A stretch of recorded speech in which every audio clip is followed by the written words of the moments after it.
El aire en mi balcón sabe distinto aquí, más limpio.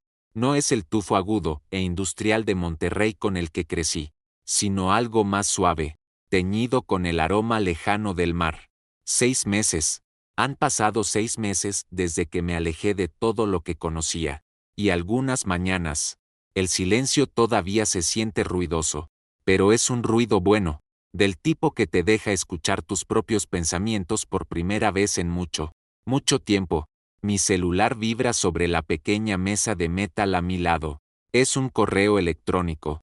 Por un segundo, mi estómago siente ese nudo familiar y condicionado, el que solía señalar una emergencia inminente, una nueva cuenta que cubrir, otro incendio que apagar. Pero ese reflejo se está desvaneciendo. El nombre en la pantalla es Sofía, mi hermana. No he sabido de ella directamente desde el remate. Lo abro. No hay excusas, ni largas historias rebuscadas diseñadas para hacerme sentir culpable. Solo 2 frases cortas. Ya lo entiendo. Perdóname. Lo leo una vez. Luego una segunda. No hay una oleada de victoria, ni un impulso triunfante de te lo dije. Solo hay un murmullo silencioso de cierre, una nota baja y constante que se asienta en algún lugar profundo de mi pecho. Esta disculpa no es un trofeo, es solo un punto final al término de una oración larga y dolorosa. Mantengo mi dedo sobre la pantalla y, en lugar de borrarlo, lo deslizo al archivo. Es parte de la historia, pero ya no es la parte en la que necesito vivir. Tomo un sorbo de mi café y miro hacia la nueva ciudad. Mi ciudad. Por primera vez, el silencio se siente menos como una ausencia y más como paz. Pero hace 6 meses, la paz se sentía como un país extranjero para el que nunca tendría la visa. Hace 6 meses, todavía era Javier Garza, el socio silencioso de la familia, su red de seguridad humana. Y estaba a solo unos días de descubrir lo pesada que puede ser una familia cuando eres el único que la sostiene. Mi nombre es Javier. Tengo 29 años. Y hasta el año pasado, pensaba que entendía lo que significaba la familia. No la versión de tarjeta de felicitación, sino el tipo de la que construyes tu vida alrededor. Incluso si eso significa cargar con más peso del que te corresponde. Siempre he sido el callado, el hijo responsable, el que envía flores en los cumpleaños y recoge los platos cuando nadie más se da cuenta de que hay platos que recoger. Pero no crecí pensando que sería la columna vertebral de una familia que constantemente me hacía sentir desechable. Esa parte sucedió lentamente, casi en silencio, como la podredumbre bajo las tablas del piso que no ves hasta que todo se derrumba. Crecí en un suburbio de Monterrey, siendo el hijo de en medio, la zona de amortiguamiento. Mi hermano mayor, Adrián, era el niño de oro, el popular, encantador sin esfuerzo, siempre rodeado de un grupo de amigos que se reían demasiado fuerte de sus chistes. Mi hermana menor, Sofía, fue la princesa desde el momento en que nació, consentida, protegida y nunca se le dijo que no. Y yo era el que sacaba 8s y 9s y al que le decían que no estaba alcanzando mi potencial.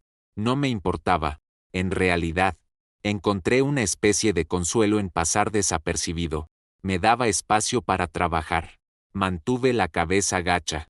Obtuve una beca para el TEC de Monterrey. Me mudé y finalmente comencé mi propia pequeña firma de desarrollo de software. Por algún milagro, después de 3 años agotadores de sopas instantáneas, días de 16 horas y ser ignorado por cada inversionista al que le presenté mi idea, despegó. Lo curioso es que, cuando estaba batallando, estaban en silencio, las llamadas eran pocas y espaciadas, pero cuando llegó la lana, fue cuando volví a ser familia, fue cuando mi valor fue repentina y claramente definido. Comenzó con algo pequeño. Mi papá, Ricardo, llamó una tarde. Su voz tenía ese tono forzado de hombre de la casa que usaba cuando estaba a punto de pedir algo que sentía que no debería tener que pedir. Javier, tu hermano está teniendo un mes difícil. Las ventas están bajas. ¿Podrías ayudarle a cubrir los últimos pagos de su camioneta? Solo hasta que consiga ese ascenso del que ha estado hablando. Solo hasta que. Esa frase se convirtió en un tema recurrente. Luego vino la colegiatura de Sofía para su universidad privada. Un lugar demasiado caro para cualquiera de nosotros. Pero ella se había encaprichado con él. La beca no cubrió lo suficiente. Mi niño, había dicho mi mamá. Susana, con la voz goteando una preocupación fabricada. No podemos defraudarla, ¿verdad? Es solo por un tiempito. Un tiempito se convirtió en 4 años. Poco después, mi mamá necesitó ayuda con las reparaciones del techo de la casa en la que crecí. Luego el sistema de calefacción falló en medio de un enero brutal. Luego vino la remodelación de la cocina con la que siempre había soñado. Esa para la que había recortado fotos y pegado en el refrigerador durante años.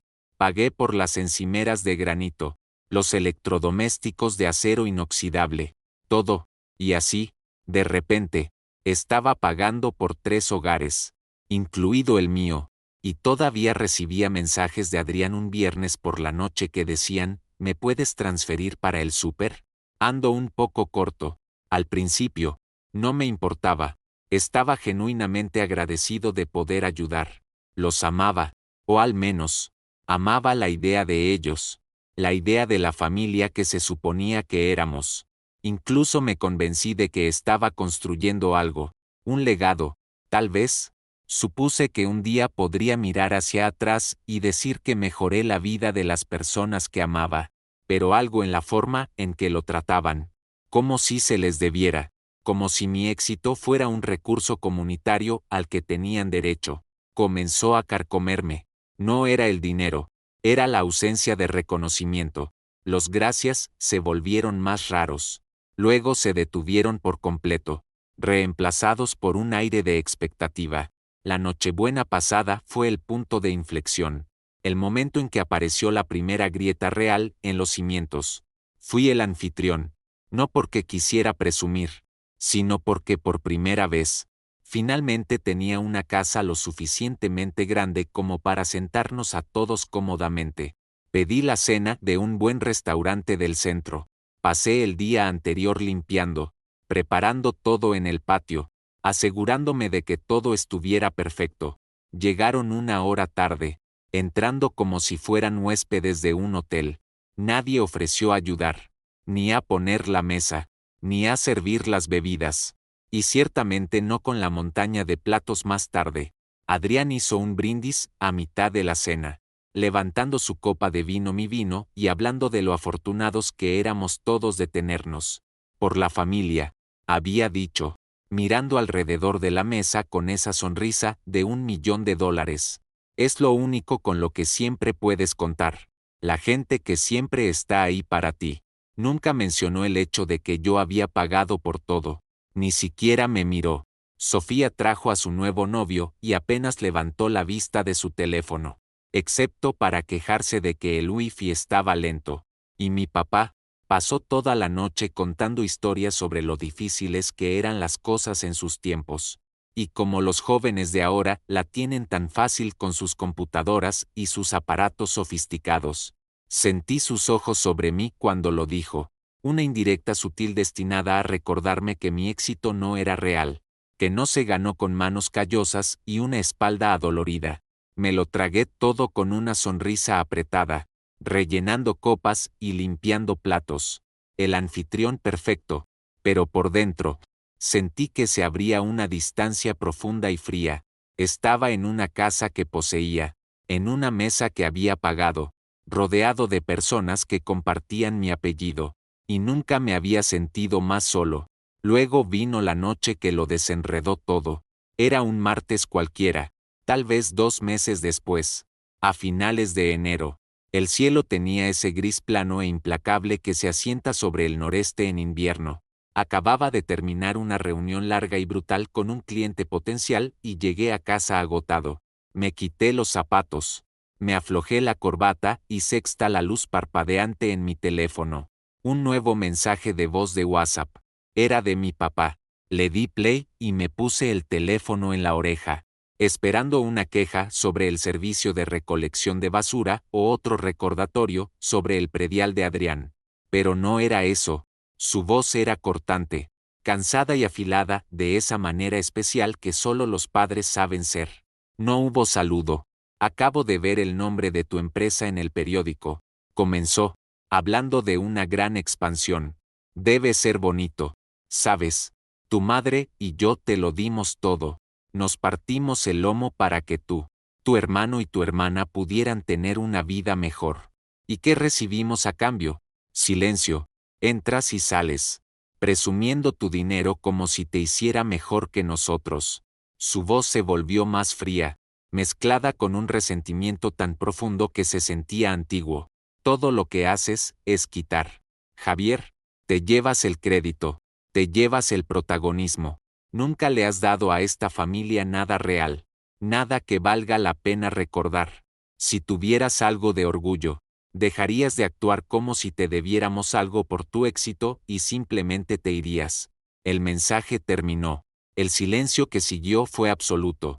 Me dejó atónito. Por un segundo, pensé que debía haber escuchado mal. Así que lo reproduje de nuevo. Las palabras resonando en la habitación vacía. Todo lo que haces es quitar. Nunca le has dado a esta familia nada que valga la pena recordar. Simplemente vete. No grité, no devolví la llamada para defenderme. Simplemente me quedé allí, mirando el teléfono durante mucho tiempo. Las palabras no solo dolieron, reescribieron la historia, borraron cada transferencia bancaria nocturna, cada pago de colegiatura, cada tarjeta de crédito rescatada, cada sacrificio que había hecho, pensando que era mi deber. En su historia, yo no era el proveedor. Yo era el deudor. Caminé hacia la ventana y miré las luces de la ciudad que solía amar, las que una vez representaron la posibilidad. Ahora solo parecían 1 millón de estrellas distantes y frías. Algo dentro de mí cedió. No fue un estallido fuerte y dramático. Fue un chasquido silencioso, como una bisagra vieja y sobrecargada que finalmente se rompe bajo demasiado peso. Esa noche empaqué una sola maleta, unos cuantos cambios de ropa, mi laptop, mi pasaporte, ninguna nota de despedida dramática en la barra de la cocina, ningún anuncio. Inicié sesión en el sitio web de mi banco y, una por una, detuve todos los pagos recurrentes vinculados a las cuentas de mi familia, la colegiatura de Sofía, el pago de la camioneta de Adrián, la transferencia mensual que cubría la diferencia en la hipoteca de mis padres. Le envié un correo electrónico breve y educado a mi asistente, indicándole que gestionara cualquier llamada no esencial durante las próximas semanas. Luego salí por la puerta principal, me subí a mi auto y conduje hacia el sur, dejando atrás el gris invierno de Monterrey. No tenía un destino, solo una dirección, lejos. Conduje durante 3 días. El primer día fue un torbellino de autopistas y café barato de motel. Mi mente un zumbido estático de las palabras de mi padre en un bucle. Todo lo que haces es quitar. Para el segundo día, el zumbido comenzó a desvanecerse, reemplazado por el ronroneo de los neumáticos sobre el asfalto. Crucé fronteras estatales sin darme cuenta. Un fantasma moviéndose a través del corazón de México. En el tercer día, en algún lugar de Veracruz, sexta una señal hacia Mérida. El mar sonaba como lo opuesto al paisaje plano y claustrofóbico de mi vida. Sonaba como un lugar donde una persona podía respirar. Pasaron 3 días después de que me registré en un pequeño Airbnb amueblado en Mérida. Luego una semana. Silencio de radio. Nadie llamó. Nadie envió un mensaje. Fue el silencio más discordante y validador que jamás había experimentado. No me extrañaban. Ni siquiera se habían dado cuenta de que me había ido. Confirmó una terrible verdad que había sospechado durante mucho tiempo. Mi presencia solo se sentía cuando mi dinero estaba involucrado. Mi ausencia era simplemente una ausencia. Pasé esa primera semana sin hacer nada. Caminaba a una pequeña cafetería cerca del apartamento cada mañana. Me sentaba con un café negro y simplemente observaba a la gente vivir sus vidas. No escribí en un diario, no trabajé, simplemente existí, recordándome cómo se sentía el silencio ininterrumpido, sin un teléfono vibrando, señalando otra crisis, sin ninguna obligación inminente, nadie preguntando, ¿me puedes hacer un favorcito más? Fue extraño al principio, lo ajena que se sentía la calma. Era como si tuviera que desaprender el hábito de prepararme constantemente para la decepción de otra persona. Les tomó casi un mes entero darse cuenta finalmente. Un mes completo antes de que una de sus necesidades se topara con mi ausencia. Sofía fue la primera. Llamó tarde un viernes por la noche. Estaba sentado en el pequeño balcón del Airbnb, observando las luces lejanas volverse púrpuras en el crepúsculo. Casi no contesto, pero una curiosidad morbosa se impuso. Deslicé para aceptar la llamada, pero no dije nada. ¿Javier? Su voz era temblorosa, intentando sonar casual pero fallando miserablemente. Oye, llora, acabo de entrar al portal de la escuela, y mi colegiatura no pasó este mes. Muestra un saldo vencido. ¿Pasó algo con la cuenta? Podía oír el pánico que intentaba sofocar. Ese tono falso y aéreo que usas cuando intentas no sonar desesperada. No estaba preguntando si estaba bien. No se preguntaba dónde estaba. Estaba solucionando un problema con un cajero automático roto. Dejé que el silencio colgara en el aire unos segundos más, solo para que lo sintiera. Luego colgué la llamada. No tenía energía para una pelea. En cambio, le envié un solo mensaje de texto, usando las palabras que me habían liberado. Pensé que nunca le había dado nada a esta familia. Sin seguimiento, sin explicación. Solo eso. Ella no respondió, pero la presa se había roto. En una hora, tenía 4 llamadas perdidas de mi mamá, 2 de Adrián. Luego llegó un mensaje de voz de un número que no reconocí. Sabía quién era antes incluso de escucharlo. Mi papá. Su voz ya no era fría y despectiva. Estaba furiosa. El volumen al máximo. Javier, necesitamos hablar. Ahora mismo. Devuélveme la llamada. Sea cual sea este jueguito tuyo. No es gracioso. Estás siendo infantil. El futuro de tu hermana está en juego por tu pequeño berrinche. Necesitas madurar y arreglar esto. Ninguna disculpa, ninguna pregunta sobre el mensaje de voz que me había dejado. Solo exigencias. Solo ese mismo tono de siempre que decía, nos lo debes. Era hilarante de una manera oscura y trágica. No veían la hipocresía. Realmente creían que ellos eran la parte perjudicada. Borré el mensaje de voz sin pensarlo 2 veces. Ese fin de semana, alquilé un coche y conduje por la costa. Necesitaba más espacio, más silencio. Caminé por la playa solo, algo que siempre había querido hacer pero nunca había tenido tiempo. Cada vez que había planeado un viaje en el pasado, alguien en la familia necesitaba un rescate, un aire acondicionado roto en pleno verano, un pago atrasado de la tarjeta de crédito que estaba a punto de arruinar el historial crediticio de Adrián. Recuerdo una vez, Sofía me llamó desde un resort en Cancún, frenética porque había perdido su cartera y necesitaba que le transfiriera 5,000 pesos en efectivo de emergencia. Más tarde sexta fotos en su Instagram de una juerga de compras que se había dado al día siguiente. Ese recuerdo apareció en mi cabeza mientras estaba de pie en la orilla, la brisa marina atravesando mi chaqueta. Todo el golfo se extendía ante mí, vasto, silencioso y magnífico, y me reí a carcajadas. Una risa real y profunda que resonó con las olas. La pura y sobrecogedora absurdidad de todo. Había estado financiando un estilo de vida para ellos que yo mismo nunca había tenido el tiempo o la paz mental para disfrutar. Pasaron 3 semanas completas antes de que mi mamá rompiera el silencio con algo más que una sarta de mensajes de voz pasivo-agresivos sobre decepcionar a su madre. Envió un correo electrónico. El asunto era simplemente, necesitamos que vuelvas a casa. Sin saludo. Solo un largo bloque de texto que comenzaba con no sé qué te pasa, Javier, y rápidamente se descontrolaba. Era una clase magistral de manipulación emocional. Escribió sobre sus noches de insomnio, sobre la presión arterial de papá, sobre cómo Adrián estaba preocupadísimo. Una mentira descarada. Estaba seguro. Mencionó los sacrificios que hicieron por mí, olvidando convenientemente que se los había pagado 100 veces. Todo culminó en una frase final, cargada de culpa: la familia no abandona a la familia.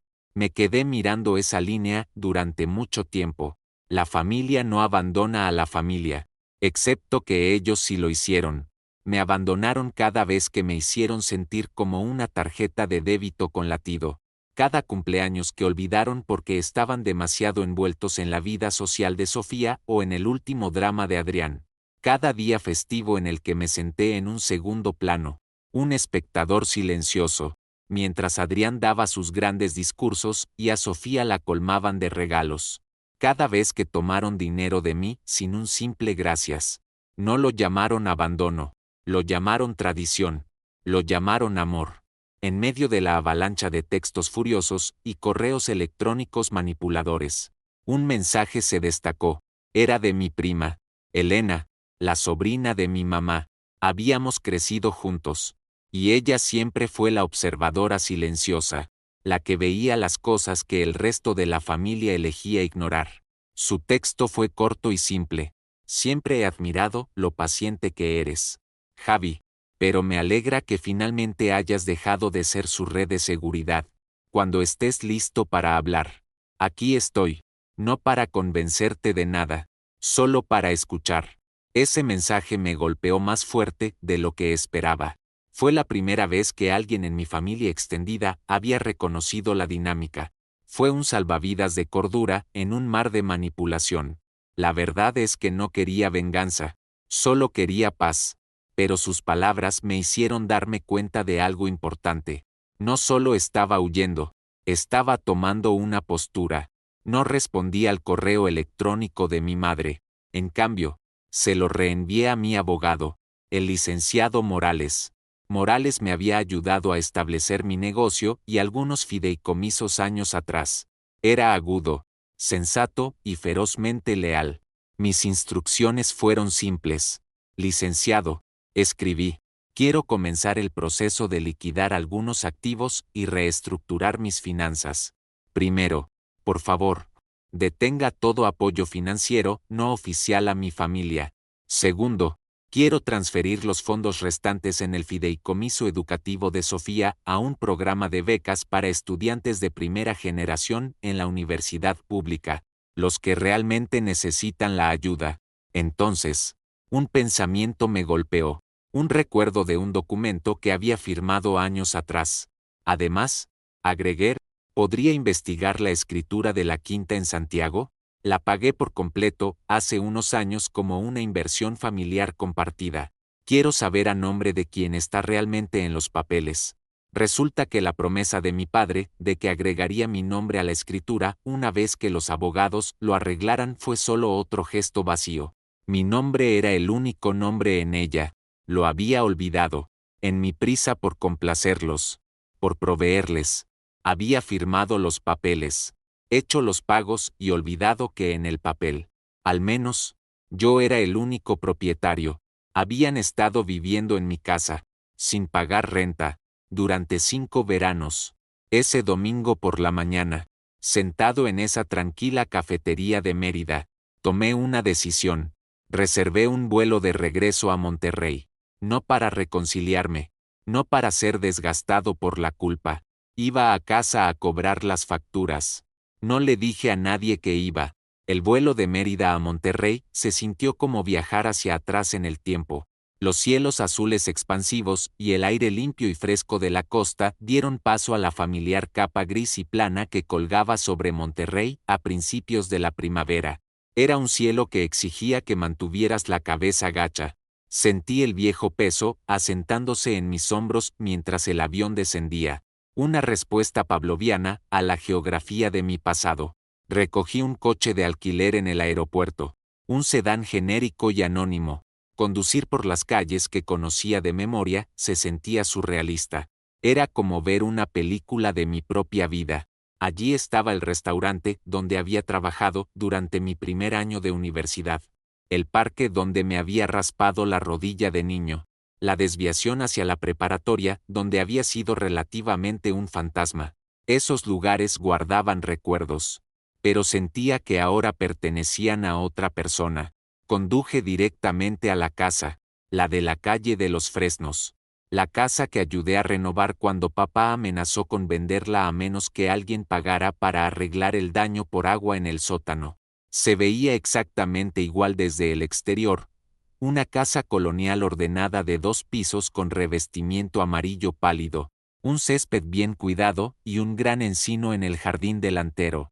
Era una imagen perfecta de estabilidad suburbana, una mentira bien elaborada. Mientras me detenía en la acera, unas casas más abajo. Sexta, la vieja camioneta de Adrián, estacionada en la entrada. Era de suponer que se había mudado de nuevo, después de que sus propias finanzas implosionaran. Observé la casa por un minuto, mi mano en la palanca de cambios. Hubo un destello de vacilación, un eco final y moribundo del hijo que solía ser, que habría caminado hasta la puerta e intentado arreglar las cosas hablando. Pero ese hijo se había ido. Había muerto en el piso de mi condominio, vacío 2 meses atrás, escuchando un mensaje de voz.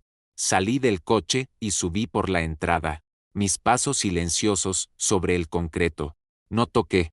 Todavía tenía la llave de repuesto que mi mamá me había dado años atrás, la que probablemente había olvidado. La cerradura hizo un suave clic. Empujé la puerta lo suficiente para deslizarme dentro y la cerré detrás de mí sin hacer ruido. En el momento en que entré al vestíbulo, escuché voces provenientes de la sala. Al principio estaban amortiguadas, pero el tono era inconfundible, agitado, quejumbroso.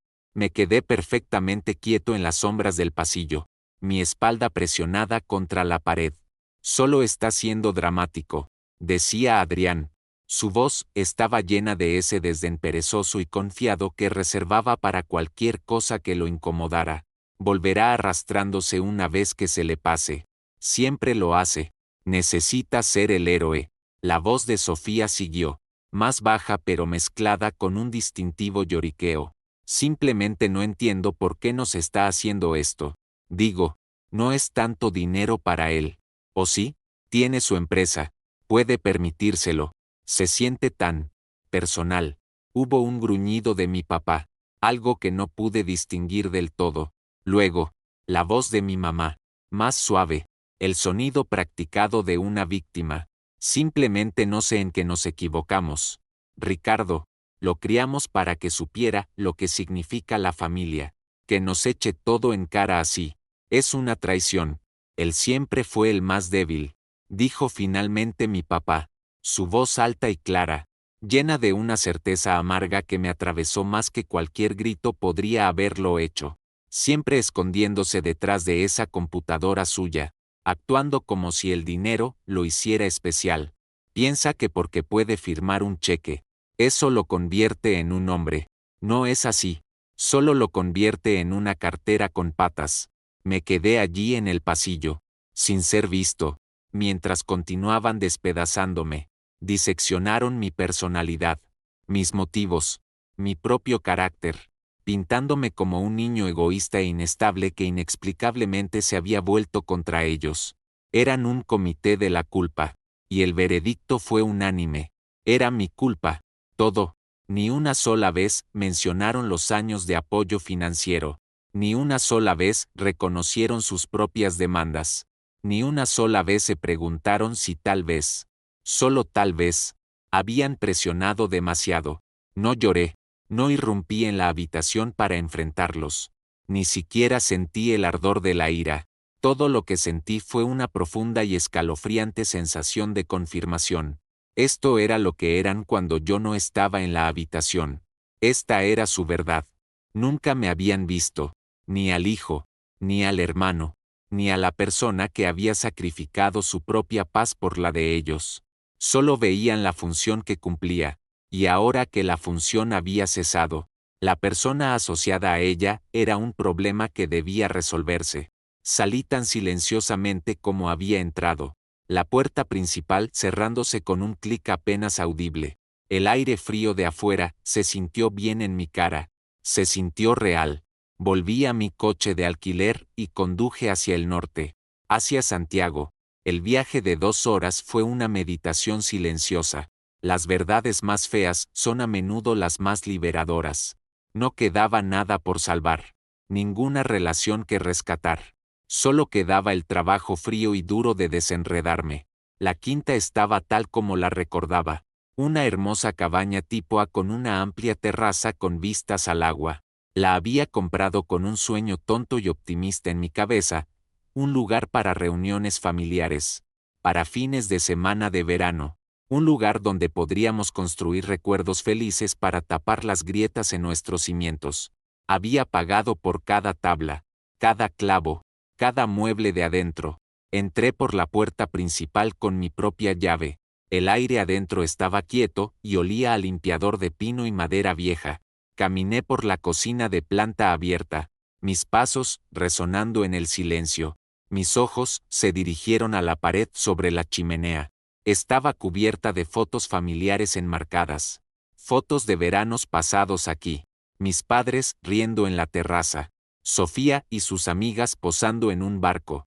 Adrián sosteniendo un pez que había pescado.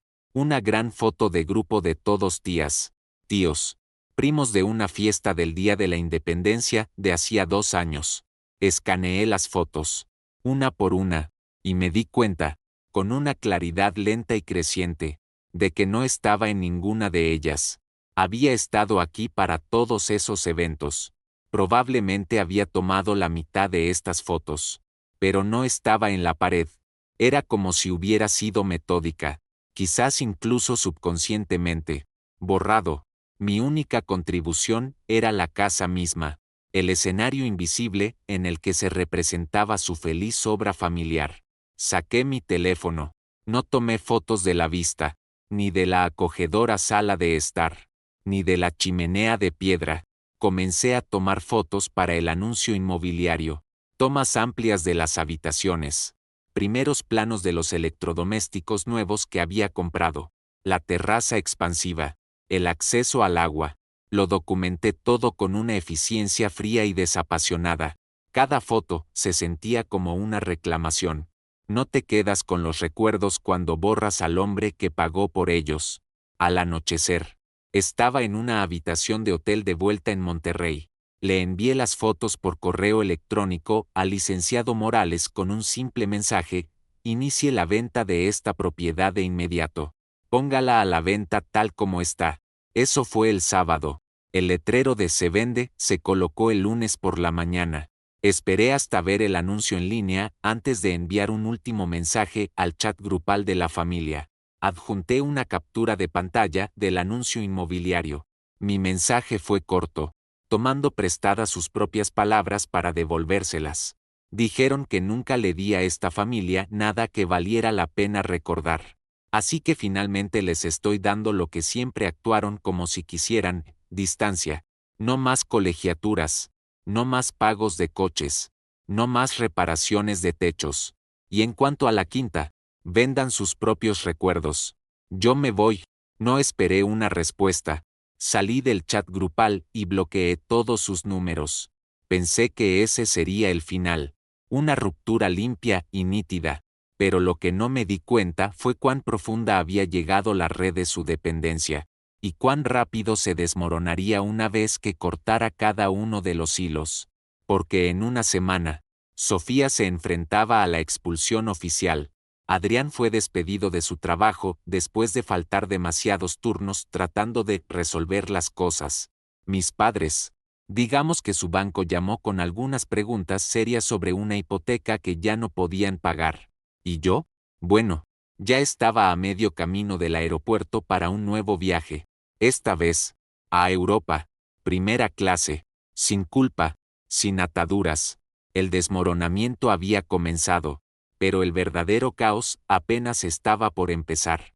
Estaba en algún lugar sobre el océano Atlántico, a 10.000 metros de altura, cuando mi teléfono finalmente se puso al día con el caos que había dejado atrás. Después de un vuelo de 12 horas sin wifi, En el momento en que aterrizamos en el aeropuerto de Barajas y apagué el modo avión, mi teléfono comenzó a vibrar incontrolablemente. Zumbó contra la bandeja de plástico durante un minuto entero. Un enjambre frenético y furioso de notificaciones. Docenas de llamadas perdidas. Una avalancha de mensajes de voz de números que no reconocía. Amigos de Sofía, probablemente, o parientes lejanos comisionados para hacerme entrar en razón. Los mensajes de texto eran una cascada caótica de pánico e ira. Había algunos de mi papá que parecían haber comenzado como amenazas, llenos de mayúsculas y signos de exclamación, pero que rápidamente se deshacían en frases desesperadas y a medio formar como, no lo dijimos de esa manera y sigue siendo nuestro hijo. Ese último me hizo reír. Un ladrido corto y agudo que me valió una mirada extraña de la mujer en el asiento de al lado. No había sido su hijo cuando les convenía verme como un banco. Ahora que el banco estaba cerrado, mi condición de hijo era de repente un asunto de urgente importancia. No escuché ni un solo mensaje de voz. No abrí ninguno de los archivos adjuntos, que supuse que eran capturas de pantalla de las facturas de colegiatura vencidas de Sofía o las advertencias de embargo de Adrián. Simplemente observé cómo se acumulaban las notificaciones. Una presentación de diapositiva silenciosa de su pánico. Es curioso cómo las personas que te dicen que nunca les has dado nada, de repente desarrollan una memoria perfecta de exactamente cuánto diste una vez que se ha ido. Silencié los hilos de conversación. Apagué el teléfono y lo dejé en mi equipaje de mano. Durante las próximas 2 semanas, iba a hacer una cámara y un mapa. Nada más. Europa fue todo lo que necesitaba que fuera. Limpio, tranquilo y completa. Hermosamente anónimo. Era solo otra cara en un mar de millones. Deambulé por templos antiguos en Roma y me perdí en las calles iluminadas con neón de París. Comí pasta en pequeños restaurantes de 6 mesas y pasé una tarde entera en un jardín silencioso en Florencia. Dejé que mi mente respirara de una manera que no sabía que era posible. No había culpa pesando sobre mis hombros. No había emergencia sorpresa esperando para emboscarme. Por primera vez en mi vida adulta, era solo yo, no el plan de respaldo de alguien, no el solucionador de problemas de la familia, no una cartera, solo Javier. 2 semanas después del viaje, finalmente me permití un punto de contacto. Desbloqueé solo a una persona, Elena. Había enviado un solo mensaje durante todo el desastre, que me había estado esperando, sin súplicas, sin drama, sin tomar partido, solo un simple, cuando estés listo para hablar. Aquí estoy. Espero que estés en un lugar seguro. Me reuní con ella el día después de que regresé a México. Nos sentamos en un pequeño café cerca de su apartamento en una parte más tranquila de la ciudad. Me miró, realmente me miró, y sus primeras palabras no fueron sobre mi familia. Te ves diferente, dijo, con una pequeña sonrisa en sus labios. Más ligero, me siento más ligero, admití. Hablamos durante 1 hora sobre mi viaje, sobre su trabajo, sobre cualquier cosa que no fuera el desastre que había dejado atrás. Fue fácil, normal. Luego, su expresión se tornó seria. Dudó un momento antes de sacar su laptop de su bolso. Quiero mostrarte algo, dijo, con voz suave, y no te lo muestro para molestarte. Solo pensé que deberías saberlo. Mereces saber lo que están diciendo. Deslizó la laptop sobre la mesa. Era una publicación de Facebook. Un grupo de ayuda comunitaria, un lugar donde la gente en apuros publica sus historias y pide ayuda financiera. El nombre de usuario era algo genérico, como Estudianteregia 21, pero supe de inmediato quién era. Era Sofía. Había publicado su historia, pidiendo ayuda para permanecer en la escuela después de una emergencia familiar inesperada. Contó una historia cuidadosamente construida que me pintaba como el villano sin usar nunca mi nombre. Escribió sobre su hermano mayor, que siempre había sido un poco inestable. Dijo que había tenido una crisis nerviosa, que había cortado a la familia sin motivo alguno y que los había dejado a todos en una posición terrible. Afirmó que yo estaba mentalmente enfermo, y que todos ellos solo intentaban sobrevivir a las consecuencias de mi comportamiento errático. Ella era la víctima inocente de mi supuesta crisis. Y la gente estaba donando dinero. Extraños, conmovidos por su historia de una pobre estudiante universitaria, abandonada por su cruel y desquiciado hermano, le estaban enviando 500, 1000 a 2000 pesos. Los labios de Elena eran una línea delgada y tensa. Ha recaudado casi 100,000 pesos hasta ahora. Vi a una de nuestras tías compartir el enlace en Facebook, diciendo lo orgullosa que estaba de Sofía por ser tan ingeniosa. Me quedé mirando la pantalla, y el sentimiento que se retorció en mis entrañas no era tanto ira como una profunda tristeza.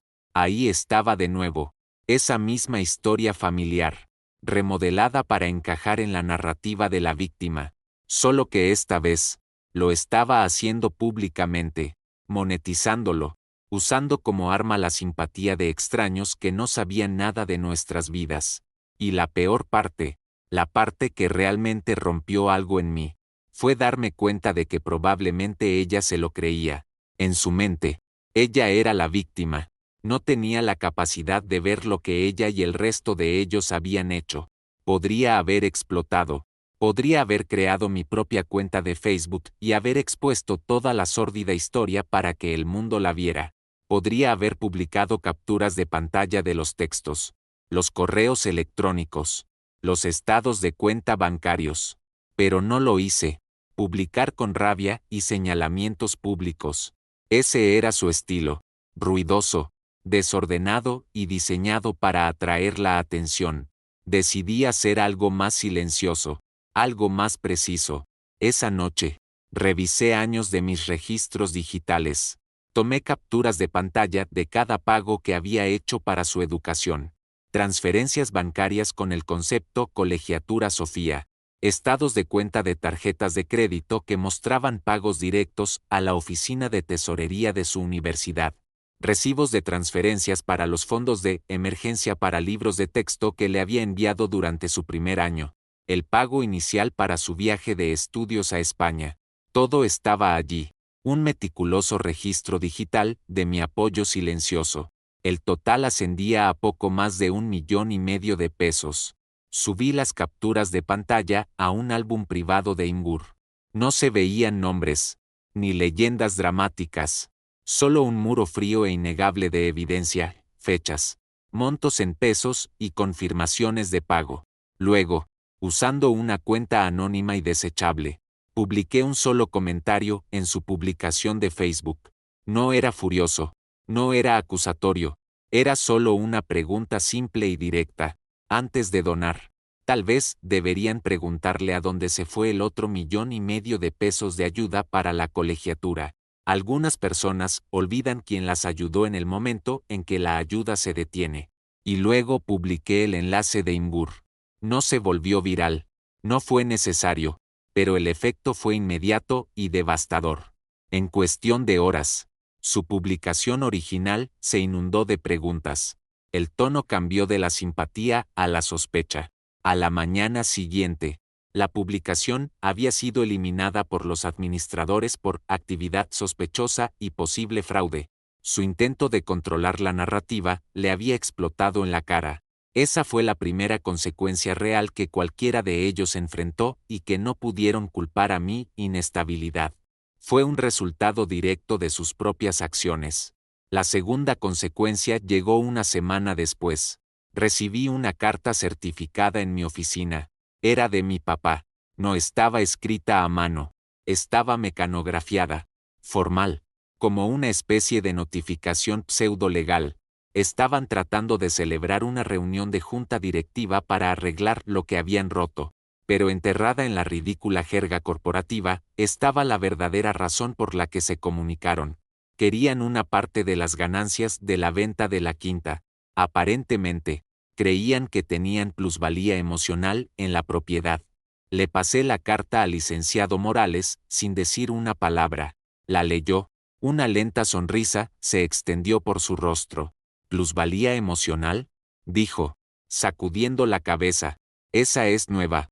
¿Quieres que les envíe un recordatorio cortés de que la plusvalía emocional no se sostiene en un tribunal? Asentí. Haz algo mejor. Dije.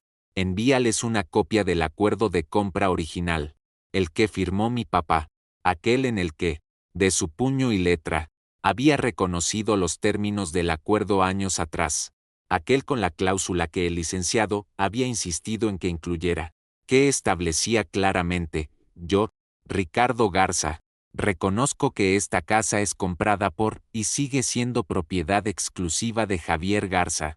Renuncio a todas las reclamaciones futuras de propiedad o ganancias de esta propiedad. Lo había olvidado, o, más probablemente, había esperado que yo lo hubiera hecho. Esa carta lo silenció sobre la quinta muy rápido, pero el silencio no duró, no una vez que se supo que planeaba vender la casa principal también. Verás, mientras estaba en Europa, dejando que mi mente se calmara en medio de los templos y los cruces peatonales abarrotados, el licenciado y yo habíamos estado trabajando en un proyecto paralelo y silencioso. No nació de la venganza, no inicialmente, nació de la necesidad. Estaba desenredando mi vida, y eso significaba dar cuenta de hasta el último hilo. Años atrás, mucho antes de la remodelación de la cocina y la colegiatura de Sofía, les había prestado a mis padres una gran suma de dinero. Eran 800,000 pesos. El banco amenazaba con un embargo después de que mi papá fuera despedido de la planta, y habían agotado todas sus opciones. No había un contrato oficial, solo una llamada telefónica desesperada a altas horas de la noche de mi mamá y un acuerdo verbal. Les daría el dinero para salvar la casa, y me lo devolverían lentamente, cuando las cosas volvieran a la normalidad. Por supuesto, las cosas nunca volvieron a la normalidad.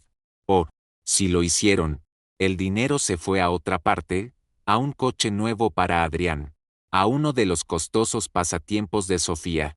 El préstamo nunca se volvió a mencionar. Nunca devolvieron un solo peso. Yo también lo había olvidado.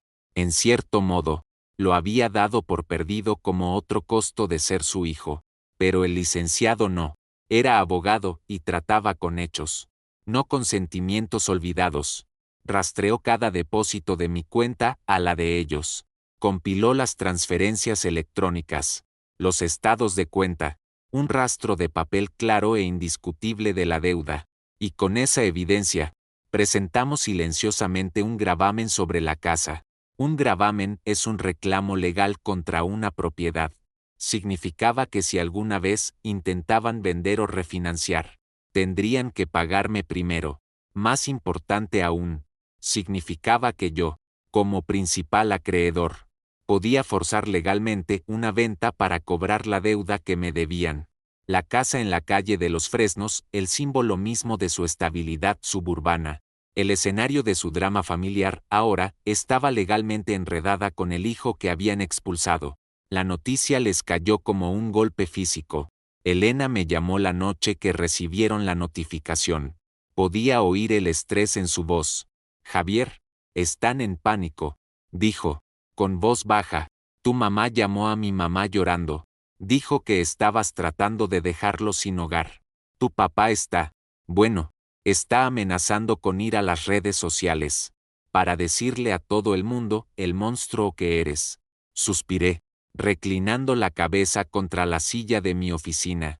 Miré al techo, sintiendo un cansancio familiar apoderarse de mí. Déjalo, dije, mi voz más plana de lo que pretendía. Tengo los recibos. Los estados de cuenta son mucho más convincentes que una rabieta en Facebook. Veamos quién gana esa guerra de relaciones públicas. Pero lo que no le dije, lo que apenas comenzaba a entender yo mismo, era que esto ya no era por venganza. No se trataba de ganar. Se trataba de cerrar un ciclo. Se trataba de trazar una línea final e infranqueable. Pensaron que mi generosidad era una debilidad. Confundieron mi silencio con su misión. Creyeron que yo era una llave de agua que podían abrir cada vez que tuvieran sed. Y ahora estaban aprendiendo cómo se siente la sed real y prolongada. Intentaron luchar. Por supuesto, Contrataron a un abogado local barato que le envió al licenciado una carta fanfarrona llena de acusaciones y amenazas vacías. Afirmó que los 800,000 pesos eran un regalo, no un préstamo. La respuesta de Morales fue rápida y brutal. Le devolvió un paquete que contenía los registros bancarios, una declaración jurada mía y el golpe maestro, una copia de un viejo correo electrónico que mi mamá me había enviado una semana después de la transferencia. El correo electrónico estaba lleno de su lenguaje florido y emocional habitual, pero contenía una frase fatal: estaremos eternamente agradecidos por este préstamo, Javier. Prometemos devolverte cada centavo tan pronto como podamos. Su abogado renunció al caso al día siguiente. El remate judicial se programó para un martes a principios de octubre. Y sin embargo, el momento más satisfactorio, el momento que finalmente cortaría el último cordón deshilachado que me conectaba con ellos, aún no había llegado, porque el día en que la casa fuera a remate, no iba a estar mirando desde lejos. No iba a recibir la noticia del licenciado o de Elena. Iba a estar allí. Iba a entrar por la puerta principal una última vez. No como un fantasma en el pasillo, sino como la razón por la que la casa estaba vacía. Me estacioné al otro lado de la calle la mañana del remate. El aire tenía ese frío agudo y rancio que siempre flotaba en nuestro vecindario a principios de otoño. Las hojas del gran encino en el jardín delantero se estaban volviendo de un amarillo quebradizo y moribundo. Me senté en el coche por un minuto, solo observando. Era surrealista ver la casa en la que crecí. Este lugar que había absorbido tanto de mi vida, tanta alegría, tanta amargura, tanto resentimiento tácito, ahora reducido a un listado de propiedad. Un pequeño letrero blanco estaba clavado en el césped delantero. Sus letras negras clínicas y finales: aviso de remate judicial. Hoy a las 12 p.m. Prohibido el paso. Salí, con las manos metidas en los bolsillos, y caminé lentamente hacia la casa. La puerta principal ya estaba abierta. El licenciado estaba adentro, hablando en voz baja con la representante del remate, una mujer de mediana edad con una tabla con sujetapapeles y una expresión seria. Me vio y asintió con un gesto pequeño y de apoyo. No tienes que estar aquí para esto, ¿sabes? Dijo suavemente, en voz baja. Quiero estarlo, respondí, y así era, no por venganza, no por el espectáculo, sino porque este momento merecía un testigo. Este final necesitaba ser visto, ser sentido, ser reconocido, para asegurarme de que no pasara desapercibido como todo lo demás que me habían obligado a tragar a lo largo de los años. Este era el ajuste de cuentas. Caminé lentamente por la sala de estar, mis zapatos haciendo sonidos huecos en los pisos de madera desnudos. Los muebles se habían ido, pero sus fantasmas permanecían, cuadrados más claros en las paredes donde antes colgaban cuadros, hendiduras en la alfombra donde el sofá había estado durante 20 años. Pasé la mano por la pared, mis dedos encontrando la abolladura en el yeso de la vez que Adrián, en un ataque de ira adolescente, había lanzado una pelota de béisbol adentro. Vi la mancha tenue y descolorida en la alfombra del comedor donde Sofía había derramado una botella de esmalte de uñas rojo brillante y luego, entre lágrimas, me había culpado a mí. Vi la pared en el pasillo donde mis padres solían colgar nuestras boletas de calificaciones y dibujos con crayones. Hasta que, en algún momento, alrededor de la secundaria, dejaron de agregar los míos en silencio. Era extraño lo poco de mí mismo que veía aquí. Había vivido entre estas paredes durante 18 años, pero casi no había dejado rastro. Era como si hubiera sido un invitado en mi propia infancia. Entré a la cocina después. Eso me golpeó más fuerte. Recordé noches enteras en la mesa de la cocina, estudiando para los exámenes mientras mi mamá preparaba las cenas de las fiestas. Recordé fregar platos mientras ella fingía no escuchar a mi papá despotricar sobre su jefe en la otra habitación. Recordé reírme con Elena por pasteles quemados y pavos poco cocidos durante reuniones familiares que se sentían más como obligaciones que como celebraciones. Y ahora era solo una cocina, una caja de alacenas vacías, electrodomésticos silenciosos y esfuerzo olvidado. Había una sola foto todavía clavada en el tablero de corcho junto al teléfono, una que debieron haber pasado por alto en su apresurada mudanza. Era una foto de toda la familia, tomada 2 navidades atrás. Recordaba ese día. Yo había pagado el depósito del fotógrafo. Había comprado los suéteres a juego que todos insistieron en usar. Y recordé, con un nuevo escozor, como me habían recortado de la versión que publicaron en Facebook, porque el encuadre se veía mejor sin mí en el extremo. Saqué la chincheta del tablero. Tomé la foto y la miré por un largo momento. Una familia perfecta y sonriente. La puse boca abajo sobre la encimera de granito vacía. Para el mediodía, algunos coches habían comenzado a llegar. Un par de postores de aspecto serio, inversores profesionales tal vez, algunos vecinos curiosos, fingiendo ser indiferentes mientras miraban desde sus ventanas. Y luego, finalmente, mi familia, llegaron en la vieja camioneta de papá, los 4 apretados dentro como si estuvieran en un retorcido y trágico viaje familiar por carretera, la última visita a un lugar que ya no les pertenecía. Vieron mi coche de alquiler estacionado al otro lado de la calle. Luego me vieron a mí, de pie en el porche, y su mundo, que se había estado desmoronando durante meses, estaba a punto de llegar a su final público y espectacular. Sofía salió de la camioneta primero. Llevaba unas gafas de sol de gran tamaño, pero no podían ocultar la hinchazón manchada y enrojecida alrededor de sus ojos. Parecía más joven, despojada de la confianza arrogante que siempre llevaba como una segunda piel. Adrián la siguió, cerrando de un portazo la puerta del pasajero. Frunció el ceño cuando me vio. Una ira baja y gutural irradiaba de él. Estaba aquí para hacer el papel del matón, el hermano mayor protector. Un papel que solo recordaba cuando había público. Y luego mis padres. Mi mamá, Susana, parecía desgastada, 10 años mayor que la última vez que la había visto en persona. La fachada cuidadosamente mantenida de la alegre matriarca suburbana se había derrumbado, dejando atrás a alguien frágil y exhausta. Pero mi papá, Ricardo, todavía caminaba como si pensara que era dueño del suelo bajo sus pies. Me vio al instante. Sus ojos se entrecerraron en rendijas de pura furia. «Javier», gritó, su voz baja y erizada de una rabia que apenas contenía. Se escuchó a través de la calle tranquila. «Tenemos que hablar. Ahora». No me moví de mi lugar en el porche. Simplemente me quedé allí, con las manos en los bolsillos. Y esperé.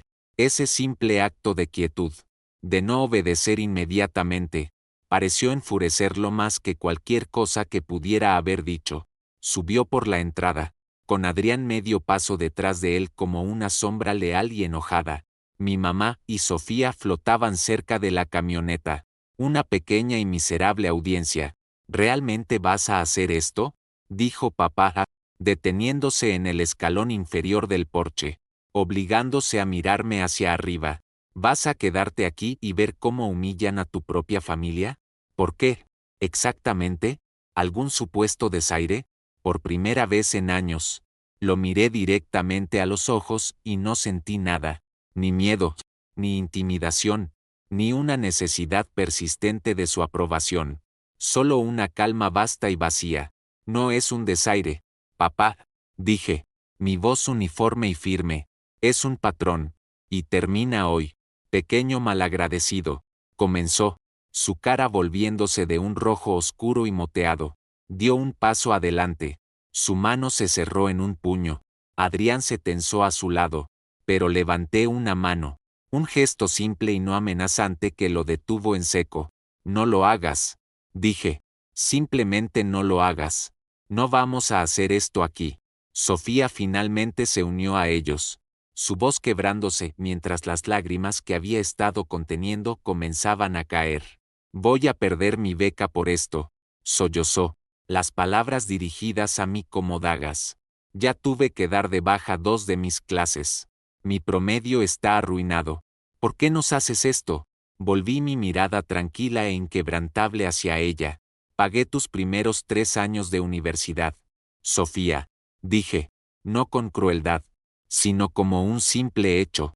Cada factura de colegiatura, cada libro de texto, cada cuota de la residencia. Nunca dijiste gracias, ni una sola vez. En cambio, dejaste que te convencieran de que yo era el problema. Yo no, comenzó, su voz vacilante. Publicaste en línea que yo era inestable. Dije, sacando mi teléfono y sosteniéndolo. Les mentiste a extraños para conseguir dinero porque sentías que tenías derecho a él. ¿Y ahora quieres mi compasión?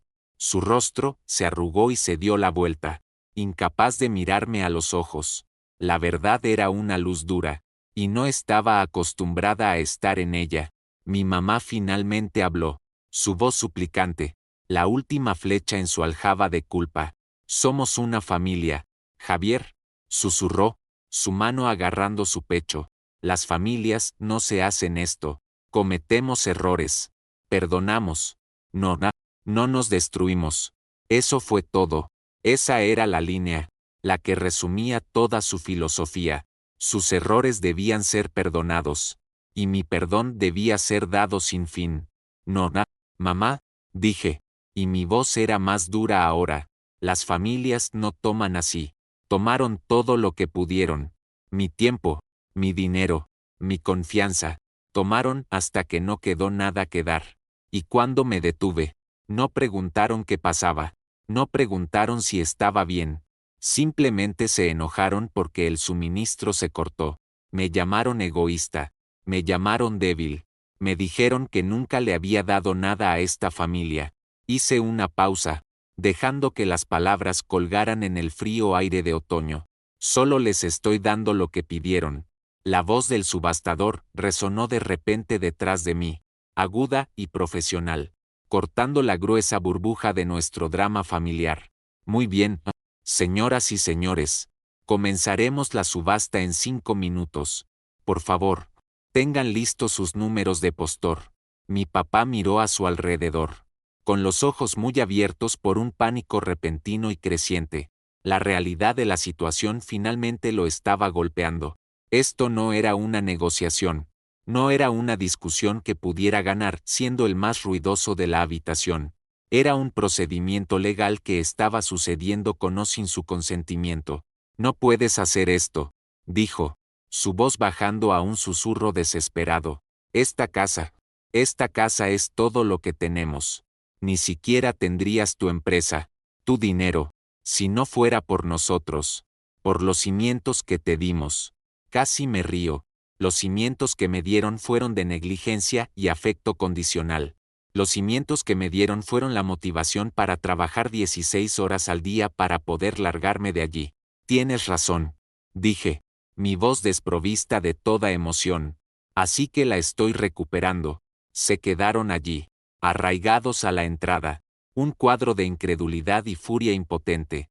Estaban indefensos por primera vez en sus vidas, despojados de su poder, sin nadie a quien culpar más que al hijo que habían creado y luego descartado. Y les di la espalda y me alejé, de vuelta a la casa que ya no era suya, mientras el subastador comenzaba a hablar. La casa se vendió en 1 hora. Una pareja de jubilados de fuera de la ciudad, que buscaban un lugar para estar más cerca de sus nietos, pagaron en su totalidad, un poco por encima del precio de venta. Vi desde una ventana como mi familia volvía a su camioneta, con los hombros caídos en la derrota, y se alejaba sin una sola mirada atrás. Firmé los papeles en el capó del coche del licenciado. Le entregué las llaves. No volví a entrar en la casa. No quedaba nada para mí allí, mientras el licenciado y yo nos preparábamos para irnos. Elena llegó, salió de su coche y se acercó. Su expresión una mezcla de tristeza y alivio. No dijo lo siento o eso debe haber sido difícil. Simplemente me miró. sus ojos llenos de una comprensión silenciosa que valoré más que cualquier palabra. ¿Se acabó?, preguntó. Sí, dije. La palabra, sintiéndose más grande de lo que era. Se acabó. Ella asintió. Luego miró la casa. Y luego de nuevo a mí. Por si sirve de algo, dijo. Los cargaste durante mucho tiempo. Javi, está bien dejarlos ir finalmente. No me di cuenta, hasta ese momento, de que había estado conteniendo la respiración. La solté en un largo y lento suspiro. La tensión que había estado cargando durante una década finalmente comenzando a desenredarse. La guerra había terminado. El silencio que siguió no fue el silencio vacío y doloroso de ser ignorado. Fue el silencio limpio y tranquilo de una pizarra borrada. Ahora solo tenía que averiguar qué escribir en ella. 3 semanas después, el camión de mudanzas llegó a la calle de los Fresnos. Mis padres habían intentado luchar contra el desalojo, alegando que tenían derechos de residencia, pero la orden judicial era clara, fría y legalmente vinculante. Tenían 30 días a partir de la fecha de la venta para desalojar las instalaciones. Sin excepciones. No estuve allí para verlo, pero Elena sí. Fue, no para regodearse, sino para asegurarse de que mi madre no intentara montar alguna escena dramática y llorosa para los vecinos. Me dijo más tarde que fue un asunto triste y desorganizado. Ni siquiera empacaron todo. Simplemente agarraron lo que consideraron esencial: ropa, algunos muebles, la televisión, y dejaron el resto en pilas desorganizadas en el suelo. Años de desorden acumulado, cajas de los viejos trofeos deportivos de Adrián de la preparatoria, electrodomésticos rotos que nunca llegaron a arreglar, recuerdos olvidados para los que ya no tenían espacio, los nuevos propietarios, una dulce pareja de ancianos llamados los Henderson. Habían sido lo suficientemente amables como para darme unos días para limpiar lo que quedaba antes de que se mudaran. Contraté un servicio de recolección de basura, pero fui con Elena para hacer un último recorrido yo mismo. La casa se sentía cavernosa y patética en su vacío. Los fantasmas todavía estaban allí, pero se estaban desvaneciendo, mientras clasificábamos los escombros de sus vidas. Elena me llamó desde el ático. Javier, creo que deberías ver esto. Sostenía una polvorienta caja de cartón etiquetada como basura. Adentro, debajo de viejos registros fiscales y fotografías descoloridas de personas que no reconocí, había un diario. Mi diario era un simple cuaderno de espiral de mi último año de preparatoria. Pensé que se había perdido hacía años. Me senté en el polvoriento suelo del ático y hojeé las páginas. La letra era una versión más joven y optimista de la mía. Cada página estaba llena de metas, escritas en listas detalladas y serias. Entrar al TEC de Monterrey con beca, estudiar ingeniería en sistemas, empezar mi propio negocio a los 25, comprar una casa, y luego, en la última página, escrito con letras grandes y esperanzadoras, cuidar de mi familia, asegurarme de que nunca más tengan que preocuparse por el dinero. Una risa seca y hueca se escapó de mis labios. Era curioso cómo ninguno de esos sueños terminó como yo pensaba que lo harían. Había logrado cada uno de ellos.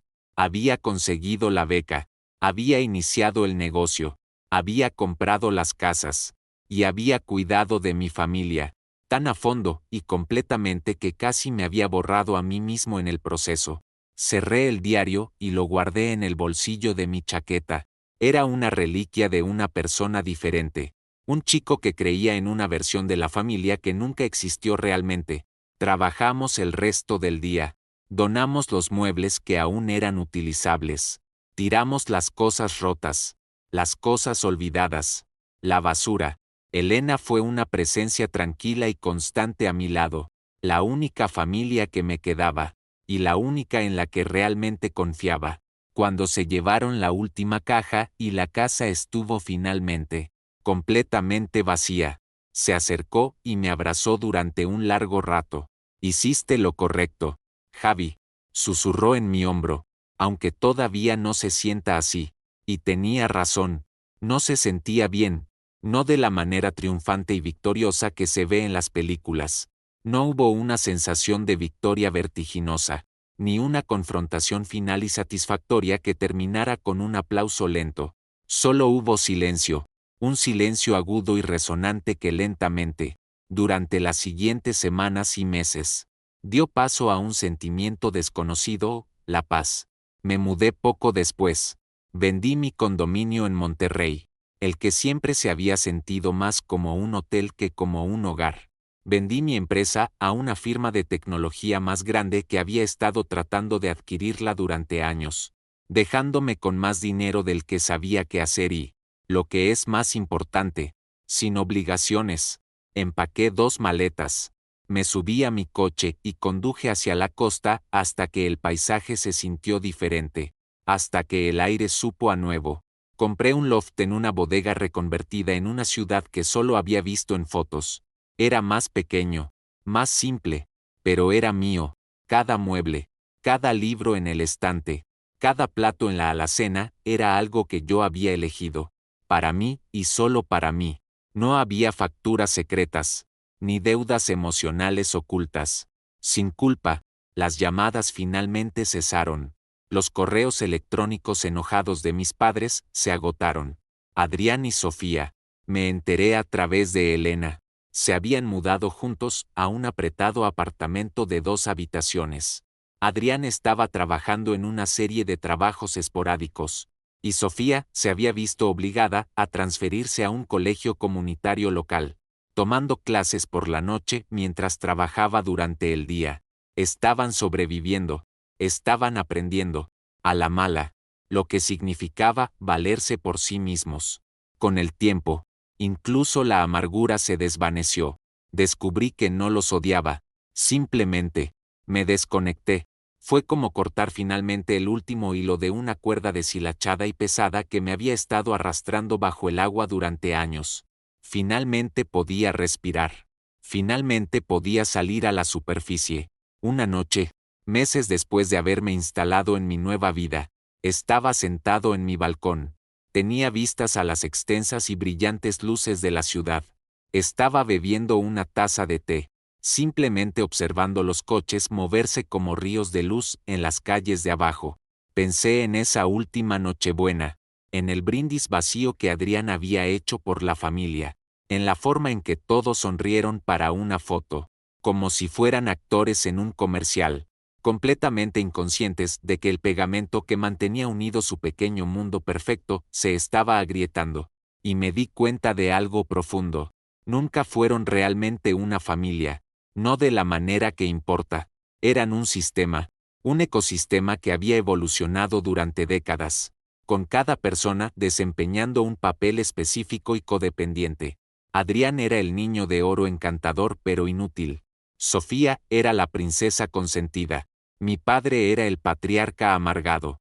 Y mi madre era la maestra manipuladora que mantenía todos los engranajes en movimiento. El sistema solo funcionaba mientras yo desempeñara mi papel, el proveedor silencioso, útil y perpetuamente indulgente. En el momento en que salí del escenario, toda la producción se vino abajo. Y ahora, tenían que aprender a valerse por sí mismos sin que yo los sostuviera. Tenían que aprender a ser individuos, no solo componentes de una máquina rota, tal vez, de una manera extraña y dolorosa. Cortarlos fue lo más genuinamente amoroso que he hecho por ellos. No solo me estaba salvando a mí mismo, les estaba dando su única oportunidad de salvarse a sí mismos.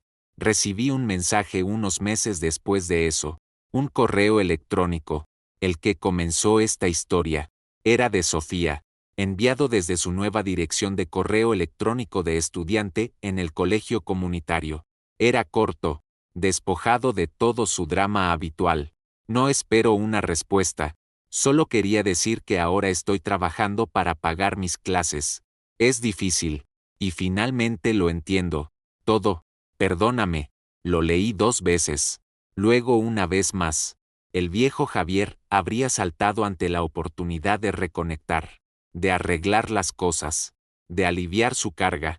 El viejo Javier habría visto su disculpa como una invitación a volver a su antiguo papel. Pero yo ya no era el viejo Javier. Tomé una profunda bocanada de aire fresco de la noche.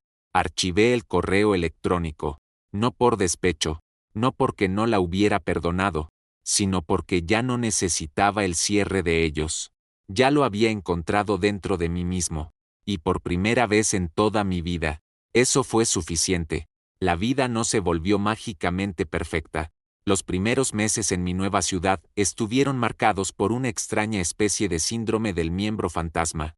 Caminaba por la calle, veía algo en un escaparate que a Sofía le hubiera gustado, y mi mano buscaba instintivamente mi teléfono antes de recordar. Escuchaba un fragmento de una conversación sobre el padre autoritario de alguien y sentía un destello de ese viejo y familiar pavor. Los hábitos de toda una vida no desaparecen de la noche a la mañana. Se desvanecen lentamente, como la tinta dejada al sol. También hubo momentos de soledad, un dolor profundo y hueco que a veces me golpeaba tarde en la noche. No era que los extrañara, no exactamente, extrañaba la idea de ellos, extrañaba la familia que siempre había deseado, la que había intentado construir, comprar y forzar a existir. Estaba de luto por un sueño, no por una realidad. El recuerdo que realmente selló el pasado en su ataúd me llegó en mi 30º cumpleaños. Había decidido no hacer un gran alboroto. Pasé el día haciendo senderismo en un sendero a las afueras de la ciudad. Mientras regresaba, me detuve en un supermercado para comprar algo para cenar. En el pasillo de las tarjetas, una tarjeta grande y llamativa con "Feliz cumpleaños 21", me llamó la atención, y de repente, ya no estaba en un supermercado brillantemente iluminado. Tenía 21 años. Era el período de exámenes finales de mi tercer año en el TEC de Monterrey. Y estaba quebrado, agotado y viviendo de café instantáneo y pizza barata. Pero era mi cumpleaños. Y decidí conducir la hora de regreso a casa, esperando tal vez una cena sencilla, un pastel, algún pequeño reconocimiento de que era un hito. Entré a la casa y la encontré en un completo caos. Mi madre caminaba de un lado a otro en la sala, retorciéndose las manos. Mi papá estaba al teléfono, gritándole a un agente de seguros. Y Sofía, que tenía 16 años en ese momento, sollozaba en el sofá. Nadie levantó la vista cuando entré. Nadie dijo hola. ¿Qué está pasando?, pregunté.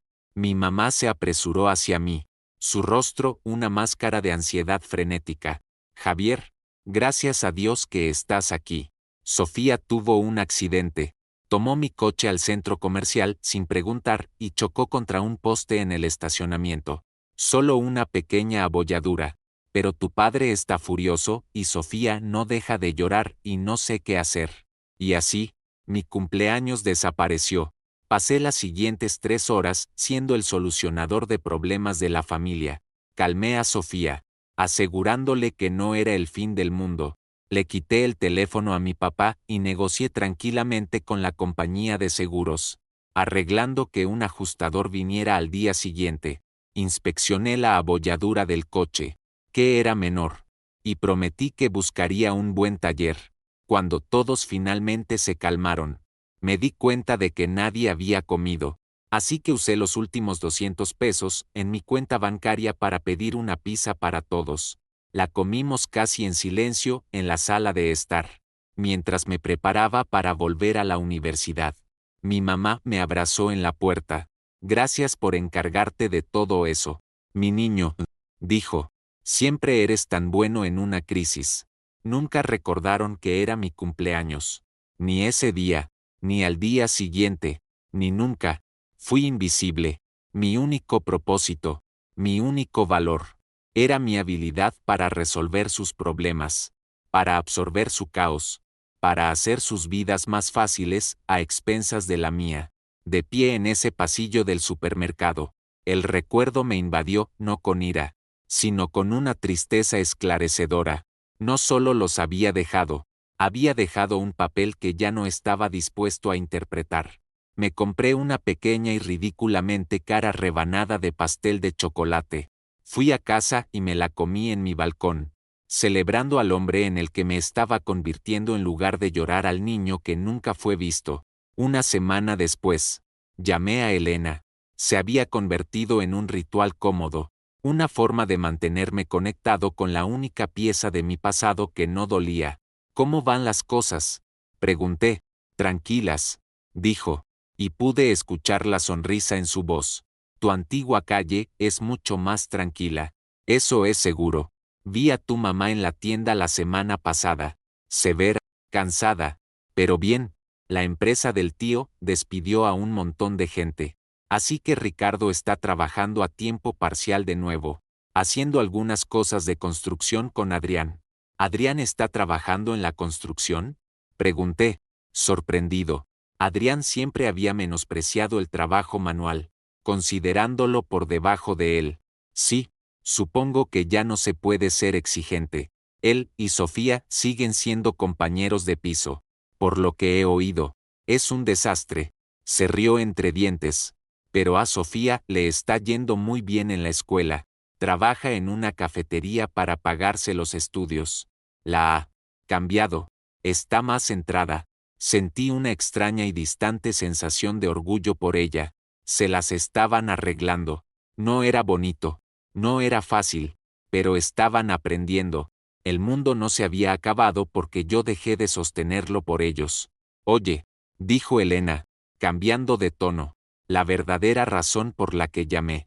Marcos y yo finalmente fijamos una fecha. Nos casamos en junio. Será algo pequeño. Solo amigos cercanos y familia. Y, bueno, eres la primera persona a la que invito. Las palabras me tomaron por sorpresa. Una invitación, un evento familiar que se sentía como una elección, no como una citación. Me encantaría, Elena, dije, y mi voz estaba cargada de una emoción que no podía nombrar del todo. No me lo perdería por nada. Ese fin de semana, fui de excursión con un grupo de personas que había conocido a través de un club local. Eran simplemente amigos. Hablamos de trabajo, de películas, del sendero en el que estábamos. Me hicieron preguntas sobre mi vida, y escucharon las respuestas.